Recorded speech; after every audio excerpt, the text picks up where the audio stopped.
Discover Help presents Stress-Free Living with Ray Samich and Mr. Stress-Free, Ratanjit S. Sandhi. This audio program is an unscripted and unrehearsed conversation between Ray and Ratanjit. It is shared with you in hope of adding value to your life. We encourage you to listen to this program in its entirety to receive the full impact of its message. Sit back, relax, open your heart, mind, and soul to this edition of Stress-Free Living. This is Stress-Free Living. I'm Ray Samich, and I'd like to introduce all of you to my dear friend, my radio colleague, co-host of this program, and my longtime spiritual brother, who I just discovered about 25 years ago, but I guess we have been spiritual brothers forever, Ratanjit Sandhi. Ratanjit, how are you today? Wonderful, wonderful, Ray. How are you? I'm excellent, thank you. Always better when I have an hour to spend talking with you. And as well, we have our internet people coming through all around the world by way of Zoom. And we've got a few of those with us here today. If you'd like to be a part of that conversation, you can go out to our Stress-Free Living radio channel on YouTube. And not only will you find the code there so that you can join us for our Zoom conversations live and be a part of our conversations, but also you can check out there about 100 of our past shows in their entirety. And they're all titled according to whatever the topic is that we are sharing. And so if you are in particular need of certain feelings, of certain inspiration, of understanding, whatever it might be, you can find probably a title or two there that might just make you feel a little better. We hope that we can help to improve your life and add value to it. Ratanjit, last week we did a show and the title of it was Cold-Blooded Empathy. And we got so caught up in so many other aspects of talking about empathy that we really kind of never got to closure on what I meant by cold-blooded empathy. So hopefully we'll get into that today too. But along the way, we really focused on what empathy is and how you can't have empathy if you have ego. The two of them just do not correlate. And so we talked about the power of empathy. We talked about where it can take you in positive directions. My angle, of course, was can it be misused and abused? Can it be pretend empathy that goes in the wrong directions? And again, I hope we can come back and talk about that a little bit today. But the title of this show is Empowering Empathy. And whenever I think of the word empower, I think of a positive approach of using a tool that we have, using our emotions, using our resources to do positive goods, to add value to others. And empower is a great word because sometimes we have things within us that we don't know are there. And when we become empowered to use these gifts, these tools, these resources that are within us, we can attain wonderful things. So let's start with that. How do we dig down within ourselves to be able to utilize empathy for all the power that it has? Do we all have the ability to empathize with others? We do. You know, basically, when we talk about empowered empathy, it does empower us. It gives us connectivity. It gives us that in our civilized society, we only achieve if I'm able to communicate with you, if I'm able to convince you, if I'm able to sell a product to my customer, if I'm able to.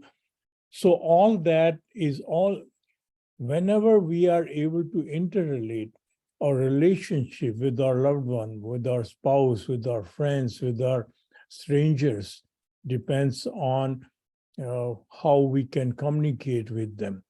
So basically, empathy takes away the barriers So suddenly when you meet a stranger, you see compassion in their eyes, compassion in their behavior. All your walls gets dropped, you get open, and you begin to communicate with that person openly. As a consequence, you are able to convey your message, you are able to achieve your purpose, you are able to um, basically set up a situation which is going to benefit him and you both, or her or you both. So basically, prerequisite of compassion is empathy. Empathy gives you a mindset which nurtures compassion. So compassion is an act. You become compassionate, you do something you love, you convey that. So action step is compassion, and the thought process begins with empathy, right? So, it's hard for us to evaluate ourselves sometimes. Sometimes we don't see how we come across with other people. And we know what's really going on within us, and what's real and what's pretend, and what we're saying and what we're thinking. So it's hard for us to evaluate it. So I'd like to put this in terms of how we have experienced empathy in others, because I think we can all relate to that. Sometimes we come across a stranger and we totally feel disconnected. I mean, there's just no vibe there that makes us want to talk with them at all. Other times, it's just the opposite. We meet a stranger and we immediately feel a connection. We immediately feel very comfortable communicating with them. I mean, there's sometimes that we start telling our personal feelings and our secrets and our problems and things with strangers, and we don't even know why. We just feel connected to them, and we're willing to open up, and they in turn apparently do the same thing, because they're giving us those same connective words and thoughts and emotions. Is the center of that empathy? Is that what I've just described there? Is that because we feel like they understand us, and they allow us to understand them? Is that, am I describing empathy, or is there a lot more to it than that?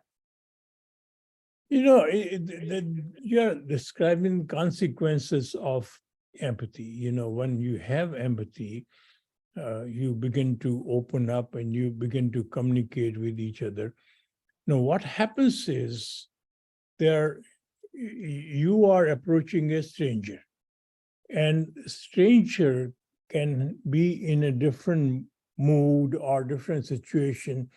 They may talk to you, they may not talk to you, they may be very cold, and they may be very warm, or they may be somewhere in between. So if you are dependent on the other person's connections to empathy, you are going to label somebody as arrogant, somebody is not social, somebody is not this and that. But ultimately, you control your behavior. Do not control anyone else's behavior. So by having the right behavior, right habits, right compassion in you, you are able to communicate with people who otherwise do not communicate. So you become a comfort level for people by having kindness in your eyes and being a wonderful listener. Most of the conversation is about you are telling somebody rather than you are listening to somebody. So the whole idea is basically to start a conversation, to listen. And everyone loves to tell their story. Everyone loves to talk. If you give them this opportunity to listen, you form a connection, and you empathize basically with their story, with their what they are telling you, how their life has been. And once other person realize that they are being empathized, they are connecting with you, they become very kind themselves. They become very open themselves, right? I can't disagree at all. I agree with you totally. It just seems that there's so many people, for whatever reason, that aren't open to that. That maybe they've been burned in the past, maybe they've allowed that to shine and they've been taken advantage of or whatever. But I think a lot of us are not willing to open up to others because we are afraid that we will get hurt in the process. And I think we're more skeptical even of legal issues and liability issues and other accusations and everything. And so we're very protective of our feelings with strangers today. And even with, I don't even want to say strangers, people that we're really not sure of, even if we know them, but we really don't know if we know them or not. So we're very protective of that. I think empathy is being tarnished in terms of our willingness to show empathy because we're concerned about the ramifications of showing empathy. You know, there's this perfect world where we can always just be kind and loving and giving to everybody. But today we're concerned how that's going to be interpreted. We're concerned what they're going to do if we're too kind to them, what they're going to say if we say something that we mean lovingly and caringly, and yet it's misinterpreted as being, inappropriate, improper, to the point of being illegal because we've crossed the line that we didn't mean to cross. You know what I'm saying? The world today seems to not even want you to be empathetic. It doesn't seem like we want to have us show kindness to strangers. How do we overcome that? Do we just do it anyway? We just say, this is who I am. I'm going to be kind and loving and giving, and it doesn't matter if they respond or right. It doesn't matter if they make an accusation or not. I'm just going to be that way. Before I answer that question, I must say that when we start to communicate with the other person, basically what we think of are talking to each other. The words we speak to each other. Communication is 93% body language and tone of language. The word we speak only constitutes 7%. So once you have the body language in place, when you are exuding love and care through your eyes and through your presence and through your smile, it gets communicated with the other person. You put other person at ease. So initially, right away, when you start talking like a salesman, the other person gets very concerned. Why this person is talking to me? I don't know him.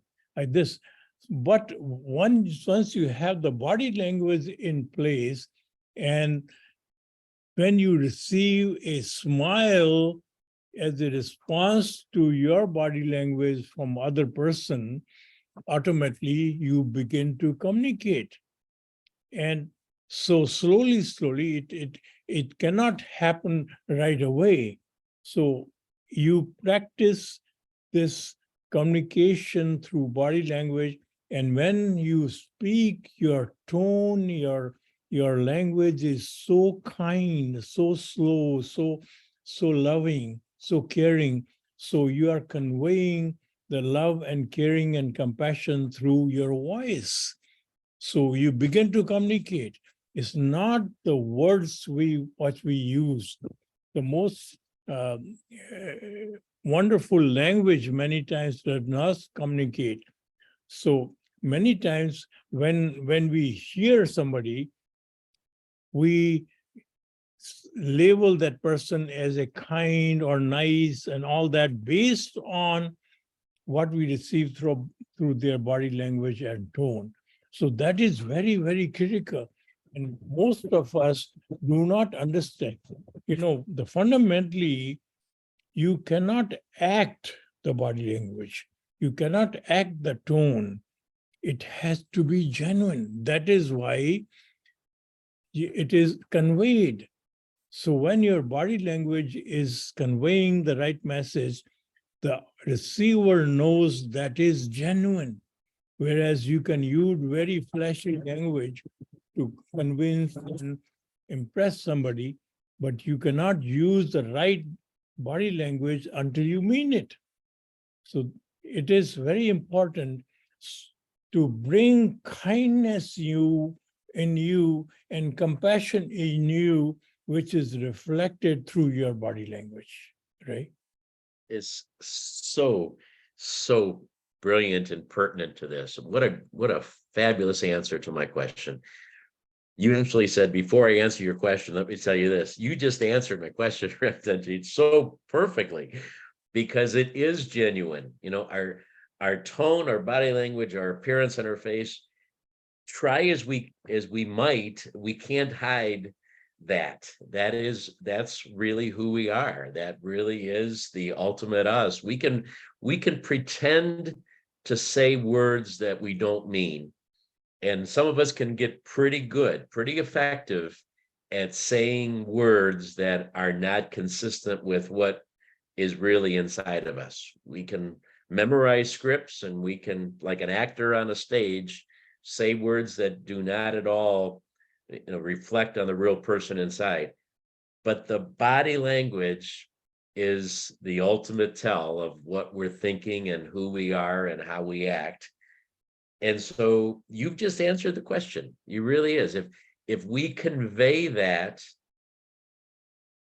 and we have allowed ourselves to show the empathy that is lying within us, and if we empower that empathy to come through our facial expressions and our body language and our tone of our voice, then you don't need to worry about all the other aspects of it. It's just be genuine and show that, and don't, maybe you don't even speak the words, in answer to my question. Maybe there's sometimes that you say, don't use the words. If you're concerned that the words will be misunderstood or are considered inappropriate, then don't say the words. Just show it with your eyes and your face and your gestures. And if people respond to that favorably, fine. If not, then that's their choice. Empathy is just such an amazing gift that we have, that I just don't think we spend enough time talking about it. And I want to continue. We've got to take a short break here and get into the aspects of knowing how to use it, knowing, when it's the most appropriate in life, because it can be this resource that we use not only for our relationships, but can we use it for teaching our children? Can we use it for our career paths? How do we use empathy to the masterful level throughout our life? And again, to my most early point, how do we not abuse it? And how do we not get abused by it? So we'll talk about all the rest of those things for empowering empathy when we come back to Stress-Free Living in just a moment. Stay with us.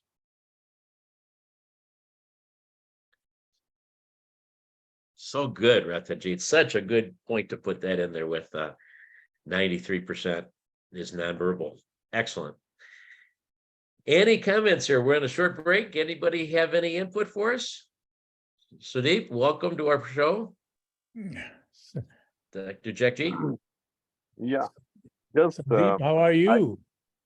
the politicians they are trained for the body language and the empathy they show. Recently, we have floods in India. And the way the politicians go and empathize with the people, with the people who are affected by floods, if you see them and see their body language, you will find them very perfect. But from the core of the heart, nothing is going on. So acting, especially in real world, sometimes, especially this class of people, we should a bit. Can we discuss? I don't know. Thank you. I am so sorry, but I did not understand. I did not understand So the point of that. what is he's saying is that politicians, when some disaster happened, they show up and they seem to empathize and they speak the right body language, they say the right word. So, but they don't mean anything. Nothing Okay. happens. So Yeah, it's, I got it. Yeah, it's that's the cold-blooded. That's the cold-blooded empathy I was talking about. Yeah. Okay, we will definitely cover that. Good. Thank you. Sandeep, how are you? Sandeep, can you unmute yourself Unmute. and say hi? There we go. Hi, good morning. Very interesting because this is, can you hear me? Yes. Yeah, but we have to okay. go back to the show Yeah. now. We'll talk to you Okay, soon. sure. We are back on Stress Free Living. Ray Samich and Ratanjit and Ray, thank you so much for joining us here today. As we are talking during our breaks, we have the chance to interact with our Zoom callers. And again, we invite you to join us. And you can talk with us during the breaks, before the show. And most importantly, we usually stick around after the show for quite a while and talk about individual interpretations of the topic that we just had. If you'd like more information on that, visit our Stress Free Living channel. I'm sorry, our YouTube channel, which is Stress Free Living Radio. Ratanjit, all the abilities that empathy has for us, all of the things that if we use this gift to be able to connect to others, the modern version of that, without any kind of a spiritual basis to it, is simply to say, put yourself in somebody else's shoes. Okay, that was the short-term way of saying, put yourself in their shoes so you see it from their perspective. And that's kind of taught to people as a way to connect to them with a purpose, with a goal. In other words, I'm trying to sell you something, so I have to put myself in your shoes, or I'm trying to convince you that my way is better than yours. So in order for me to convince you, I have to put myself in your shoes. There seems to be a bit of a, I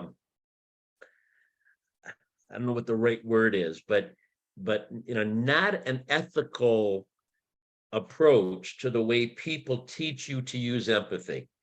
They are teaching it so that they get their way. They're teaching that you use it so that you can convince people that they should buy something, they should spend their money when maybe they shouldn't.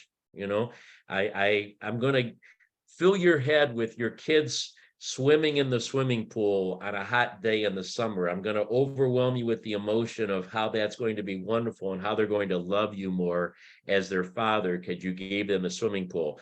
And it only cost you $30,000 for you to have that built-in pool in your backyard.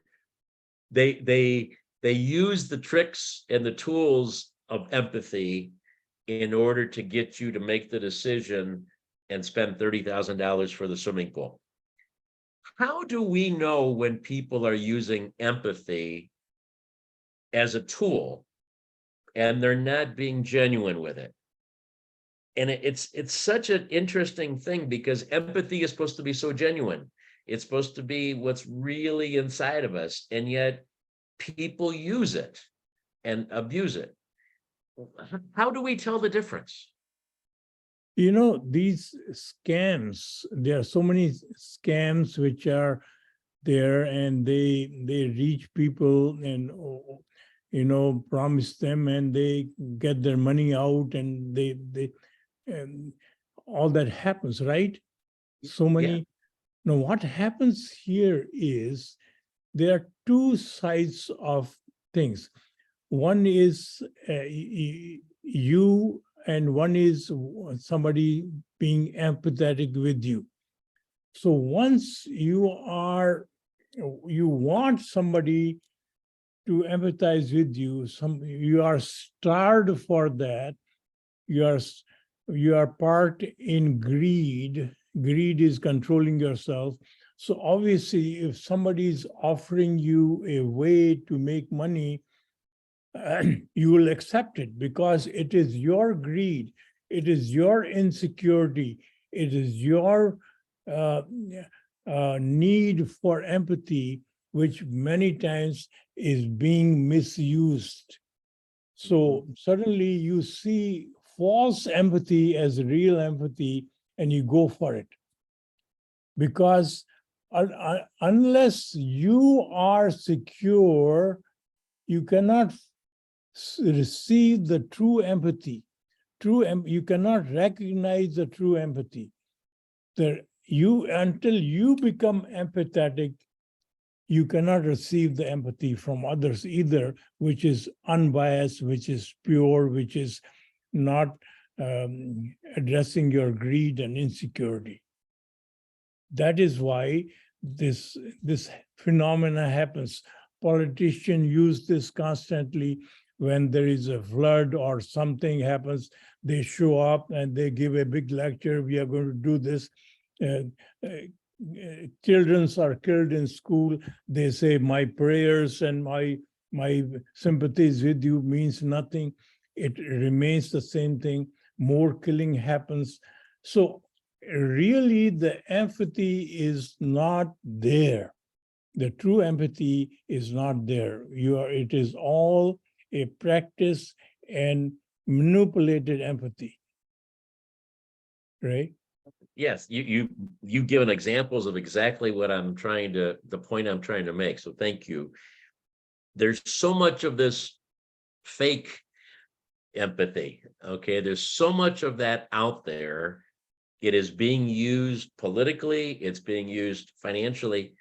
I never thought until now that we are more prone to fall for it because of our own greed, because of our own insecurities. Okay, I didn't put that two together. So we're the victims, but we're the victims because we're allowing ourselves to be the victim, right? Yes. I mean, we could stand up to it and say, no, this isn't right, but we're not able to make that decision because we are more open to that to fill our insecurity. So Yes. in my example about, the salesman that convinced me to buy a pool that I didn't need, I want my kids to love me more. And I feel like, I'm not being a good father and I'm not giving them enough. And so this is the way they're going to love me more. So the salesman took advantage of my insecurity in that regard and sold me something that I didn't need. And I'm spending money I don't need to spend because of that purpose. When we fall for a politician, we don't have our own leadership skills. And so we're relying on them, and we voted for this person. And so now when they speak, we want to say, okay, that person I voted for is saying the right things and doing the right things. And I made the right decision, because we don't want to admit that we made a mistake. We didn't vote for the right person. How do we become stronger ourselves? How do we improve our own security levels so that we don't fall for the other people's false empathy? Basically, there are two, again, I'm repeating myself, there are two aspects of us. Our human body, in which we reside. Human body is gifted to us as a vehicle to conduct our journey on this earth. So in this human body, we are present. Who are we? We are the power which enlivens this human body. And this power is common to us. So when our brain which is thinks and does things, is guided by this human body. Human body forever is insecure. It knows it's going to die. It knows it has to have food to survive. It knows it has to have ego to have a self-worth and so on. So if the brain is guided by this human body, we will always fall for this false empathy. We are starving for somebody to empathize with us. We are starving to get attention. We are starving to have more money, more greed, more this. So most of us are only part in this human body mode because we don't know any other mode. So it is once the realization happened that there is another way of being, by having this brain being guided by the force which enlivens this human body, which is forever is secure, forever is basically directed or sees the same force in others. So the true empathy happens when we see the same force enlivening the other party. We are serving that force in other person. We are not serving their habits or their contamination or what they have done. So we don't label them a good person or bad person. Our intention is basically to serve them. And our true pleasure, their joy comes to us when we park ourselves in this mode of serving people without judging them, serving unconditionally, serving them basically based on our capacity or our availabilities. And this part, once you practice this mode, the true empathy comes in you. And basically, that is what is more important than having the same empathy present in others. You are not waiting for others to practice the same way you are practicing. A lot of us, we are saying that people are not going to change. People are going to practice in body mode. So why should I serve them? They are not only in the body mode. Our true joy and pleasure comes from operating in oneness mode, the spiritual mode, which enlivens us. So you become empathetic regardless of waiting for others to become empathetic, right? Ratanjit, for 28 years we've been doing this show. I come to you many, almost every week, and I have this problem or this problem and this concern and this wonder and this question. And ultimately, almost every time it comes back to our insecurities, and it comes back to what you just said. Our insecurities are because we operate in a body human mode instead of in the spiritual mode. And then you discuss that as you just did now again. I don't know when I'm going to learn that's the only answer. I mean, that's the ultimate answer to all these questions, all these problems, all these things that we encounter in the world, all of the things that we hate about the world, all come back to our own insecurities. And because we're thinking that we are only the human person and not the perfect spiritual part of the one. And I don't know, it just seems like the world is telling us something different, maybe by design, maybe by intent, maybe it's through ignorance. They don't know. Maybe they know, but they know that they can't get us to spend money if we do know, so they keep hiding it. I don't know how, what the big picture is all about, But it just is amazing to me how I keep asking questions and keep having the same answer, and yet I keep asking the same questions. So forgive me for my ignorance for all these years, but I am learning. I really am making baby steps towards this ultimate awareness. Along the way, though, since they've learned that this is the way to get us to do things, and when I say they, it's, it's the world out there, okay? The world of whether, again, they know it and they know about spirituality, they know about oneness, or they don't. It doesn't really matter. They use the human manipulation. That's where that cold-blooded empathy comes in.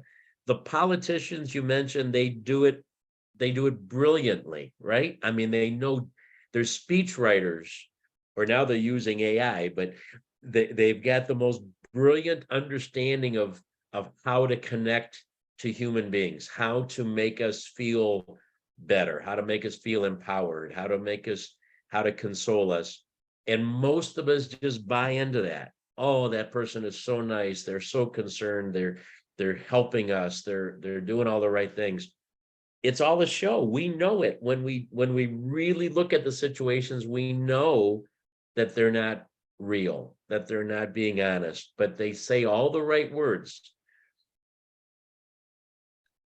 Is there a way for us to know when we're being scammed? Is there a way for us to know that, to really, are there telltale signs that we can have so that we're protected a little bit more from that cold-blooded empathy?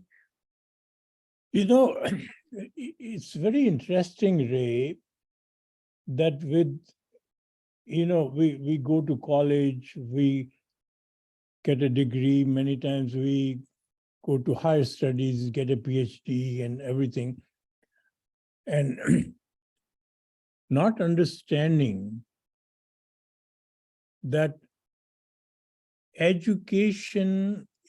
knowledge is one thing, which we use to talk about it, which you use to write books about it, which we use to lecture about it.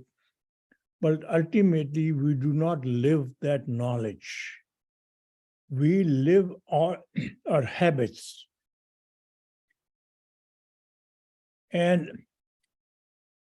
if in a lecture, if you attend with 10 different friends, same lecture is given, 10 people would receive differently. And you will have debate amongst 10 people. No, this is what he said. No. So why the same lecture is deciphered in our brain differently? The thing is, there is another thing which our science tells us, that our true character, the real us, how we run our entire life, is formed before the age of 6. Now, at the age of 6, when you have two twins are formed in the same, born in the same family, same education, they are identical twins. Many times their parents can tell the difference. So it's out of question to treat them differently. So they treat them exactly the same. They have the same education. They send them to the same college. And one becomes a brilliant scientist and adds so much to our community and adds value, and other becomes a person who cheats and ends up making money and so on. So what happens is, one becomes secure at somehow that age 6, more so than the other. It is the insecurity which is going to make you do things which are unethical, so they get the same tools. our education, our entire education is basically tools. Knowledge is basically tool.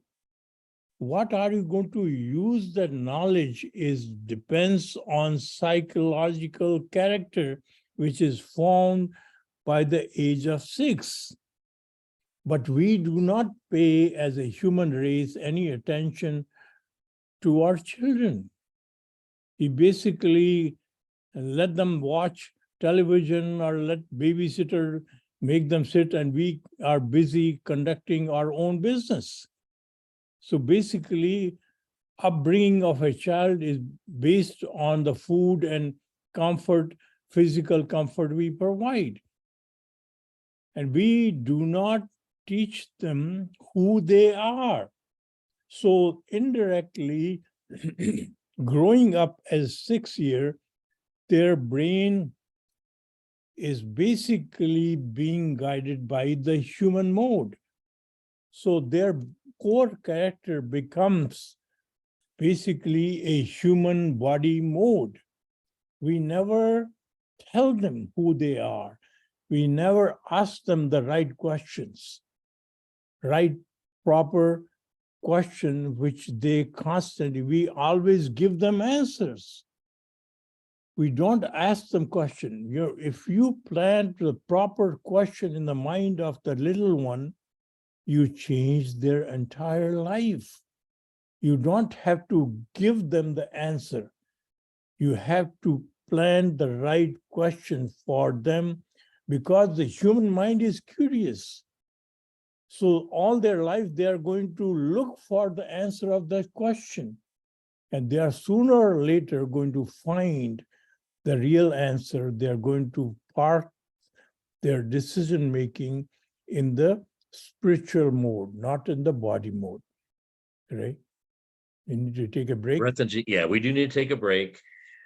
Unfortunately, if we weren't taught this as children, and most of us weren't, then we're not teaching it to our children, and they're not going to teach it to theirs. So it just is going to continue to propagate the misinformation, which is going to allow the big world, big business, and everything else to take advantage of that, because we crave this connectivity, we crave this empathy, and we're not getting it in the real form, and we're not giving it perhaps in the real form either, because we're afraid that we're going to get burned in the process. If we can see why this is such a big issue and a big concern, and we need to stop the cycle. I think this would just help in so many ways in our world and in our lives. When we come back, we'll try to wrap this up and do a nice little package and put a bow on it. This is Stress-Free Living. We'll be back in just a moment. Sudeep, we apologize. We had to cut you off last time. We'll let you go first this time. No, thank you. It's kind of funny. I was just going to say this, that I was so used to dialing into the live radio mode.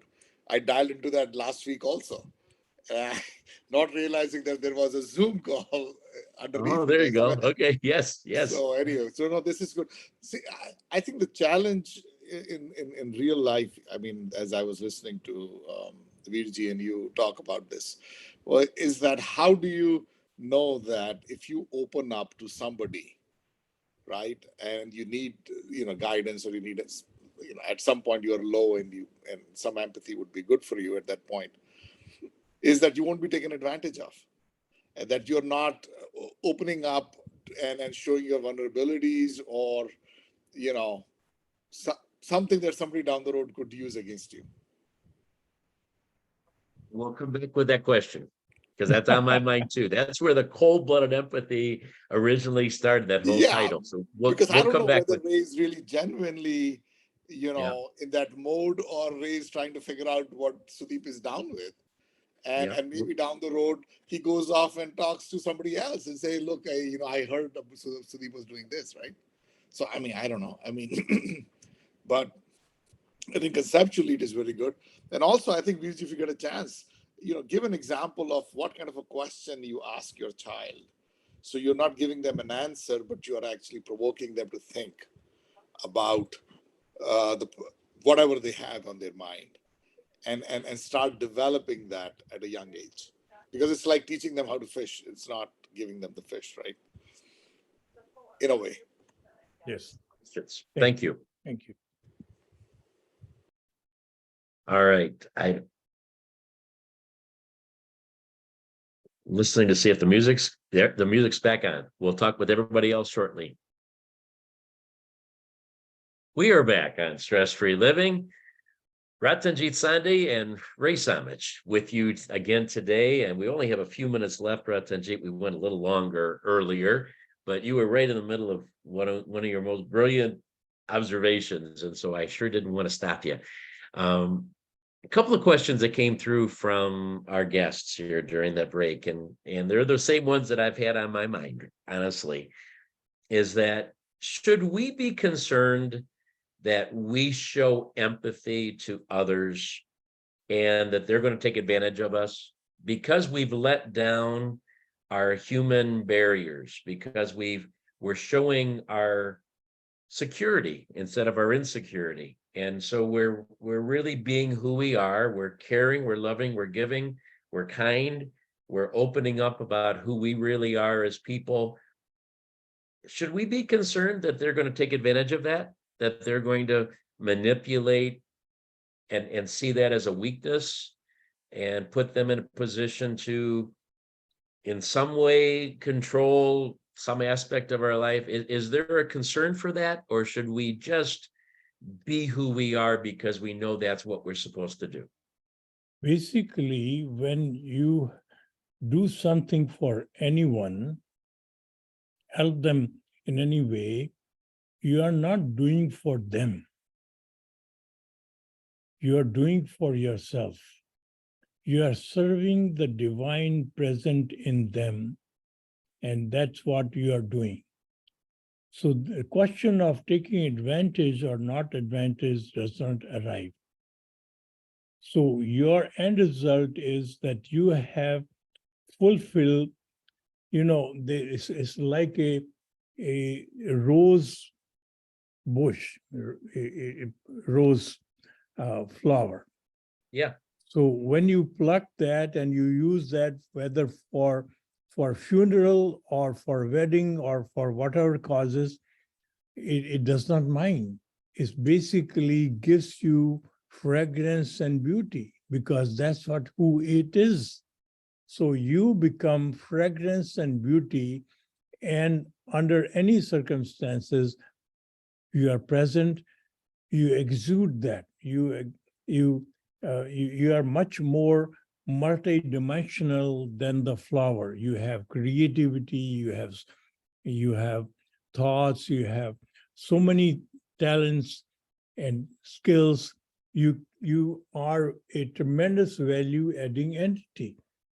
And obviously, you have to maintain the dimension of this vehicle you are part in. As long as this vehicle, this human body which you are part in, is not compromised to an extent that it is being harmed, you have to protect this, because this is the only way you add value to others, because you have to protect this vehicle in the process when you are adding the value.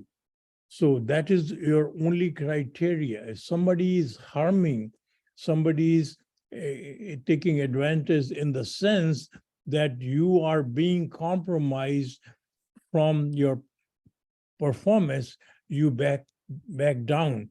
You basically, that is your litmus test on adding the value.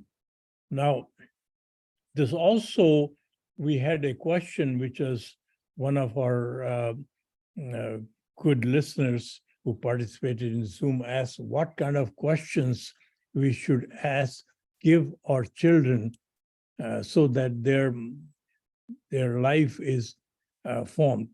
I mentioned a story when I was 6 years old or so.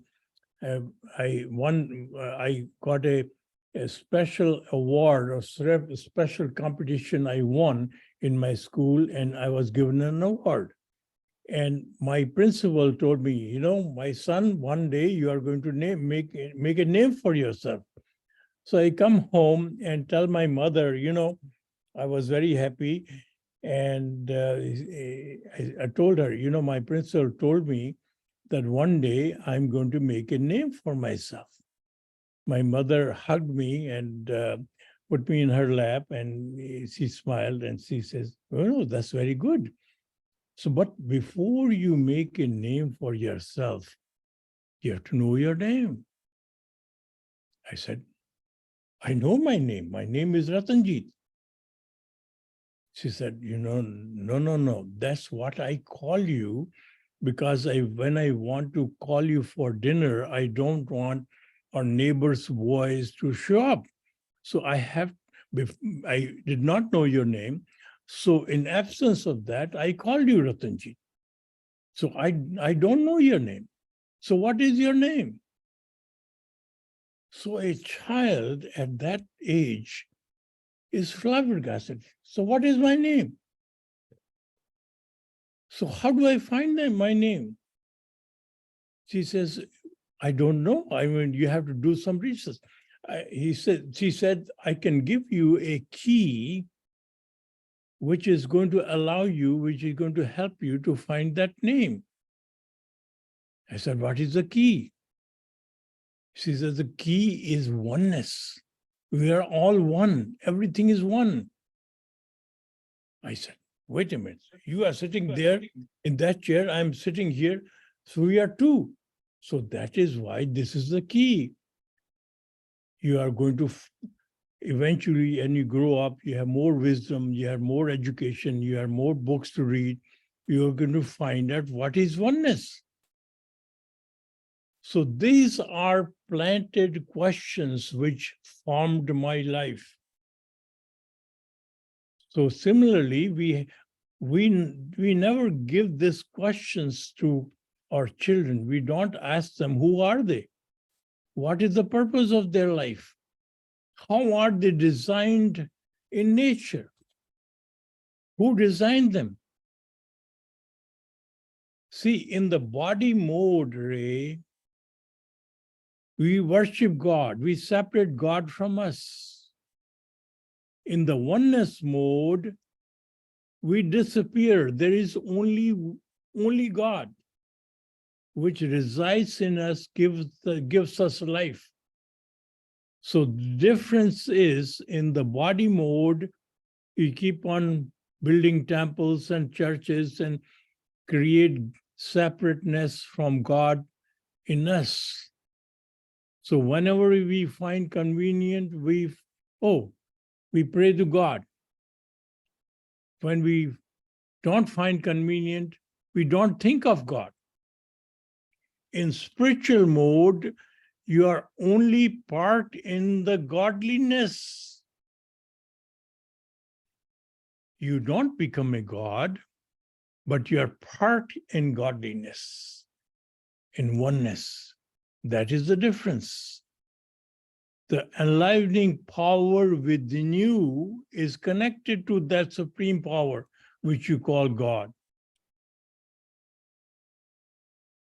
So in that sense, it changes us. You begin to see the presence of that godliness in all circumstances, in all conditions, in all aspects of life. And nothing but that exists. My friend, Ray, any Beautiful. comments? That was so powerful, so beautiful. Can I ask you now, Ratanjit, have you figured out what your name is? Same as yours. Good answer. I wouldn't have expected less. Wow. That was, I've mentioned doing this for 28 years. That's as good as it gets. Thank you. Thank you, brother, for continuing to give us a new perspective on life. You know, this world can beat you down. There's just so many things that we don't understand. And there's so many things that always are there to terrify us, be fearful of. There are so many times that we can get lost in the past and regret things that we didn't do or should have done, or things that happened around us, or whatever it is. And when you come to that realization that you just shared with us again, it is so empowering, and empathy is a part of that. So perfect way to wrap up this particular program. We're going to continue to have these conversations, and we hope that you have enjoyed this show and it's added value to your life. Thank you, brother, for all the love and wisdom and great ideas and gifts that you give to us every week. Thank you. Thank Thank you you. so much. Okay, Thank you. remember, folks, we're all playing the same game. We'll talk to you again real soon. Have a great day. You too. Okay, we are clear. And we lost Sudeep real quickly there, but we lost Dr. Jagjit here earlier too, but we still have Jogesh with us. So Jogesh, you have the floor. What would you like to say? Well, today the summary given by Mr. Ratanjit is very empowering. To say that you are individual and yet you are the same with all others, and common name, very empowering, I would say. But still a small doubt. Each one has a purpose in life, and how do we identify our purpose in life? Individual purpose in the whole uh, big universe, say on planet Earth. What is our purpose in life when we come here to serve others?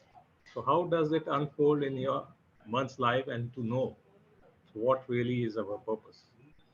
We are struggling all through our life to know this purpose, and some thoughts on that can empower us, can guide us. Hey, Ratanjit, how about if we make that the title of next week's show? Do we all have a unique purpose, or is it all the same? Yeah, good. Okay.